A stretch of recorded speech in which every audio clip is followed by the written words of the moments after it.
اور جو کوئی رحمان کی یاد سے آنکھیں بند کر لے یعنی تغافل کرے، ہم اس پر ایک شیطان مقرر کر دیتے ہیں تو وہ اس کا ساتھی ہو جاتا ہے،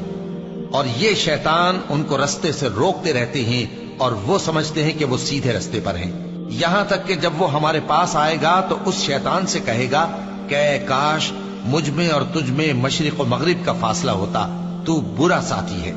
اور جب تم ظلم کرتے رہے تو آج تمہیں یہ بات فائدہ نہیں دے سکتی کہ تم سب عذاب میں بھی شریک ہو، تو کیا تم بہرے کو سنا سکتے ہو یا اندھے کو رستہ دکھا سکتے ہو،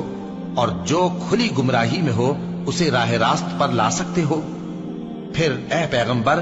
اگر ہم تم کو وفات دے کر اٹھا لیں تو بھی ان لوگوں سے تو ہم انتقام لے کر رہیں گے،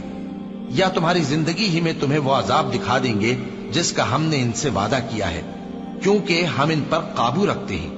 پس تمہاری طرف جو وحی کی گئی ہے اس پر مضبوطی سے جمے رہو، بے شک تم سیدھے رستے پر ہو، اور یہ قرآن تمہارے لیے اور تمہاری قوم کے لیے نصیحت ہے، اور لوگوں تم سے ضرور عنقریب پرسش ہوگی۔ اور اے نبی، جو اپنے پیغمبر ہم نے تم سے پہلے بھیجے ہیں ان کے احوال دریافت کر لو کہ کیا ہم نے رحمان کے سوا اور معبود ٹھہرائے تھے کہ ان کی عبادت کی جائے؟ اور ہم نے موسیٰ کو اپنی نشانیاں دے کر فرعون اور اس کے درباریوں کی طرف بھیجا، تو انہوں نے کہا کہ میں پروردگار عالم کا بھیجا ہوا ہوں۔ پھر جب وہ ان کے پاس ہماری نشانیاں لے کر آئے تو وہ ان نشانیوں پر ہنسنے لگے،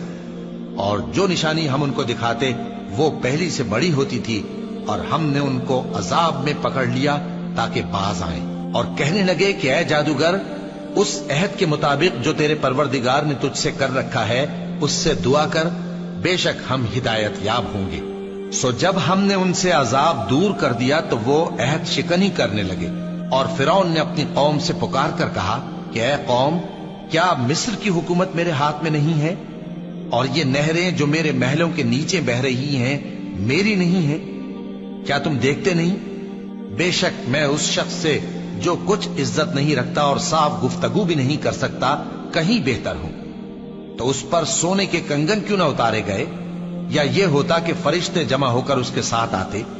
غرض اس نے اپنی قوم کو بے عقل کر دیا اور ان لوگوں نے اس کی بات مان لی،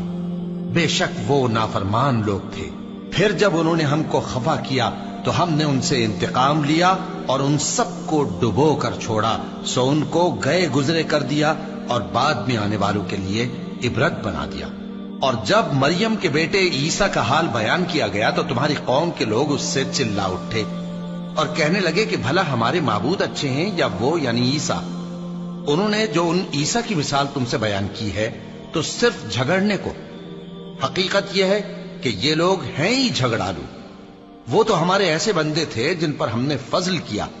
اور بنی اسرائیل کے لیے ان کو اپنی قدرت کا نمونہ بنا دیا، اور اگر ہم چاہتے تو تم میں سے فرشتے بنا دیتے جو تمہاری جگہ زمین میں رہتے، اور وہ یعنی عیسیٰ قیامت کی نشانی ہے۔ تو کہہ دو کہ لوگوں اس میں شک نہ کرو اور میرے پیچھے چلو، یہی سیدھا رستہ ہے، اور کہیں شیطان تم کو اس سے روک نہ دے، وہ تو تمہارا علانیہ دشمن ہے۔ اور جب عیسیٰ نشانیاں لے کر آئے تو فرمایا کہ میں تمہارے پاس دانائی کی کتاب لے کر آیا ہوں، نیز اس لیے کہ بعض باتیں جن میں تم اختلاف کرتے ہو تم کو سمجھا دوں۔ سو اللہ سے ڈرو اور میرا کہا مانو، کچھ شک نہیں کہ اللہ ہی میرا اور تمہارا پروردگار ہے، بس اسی کی عبادت کرو، یہی سیدھا رستہ ہے۔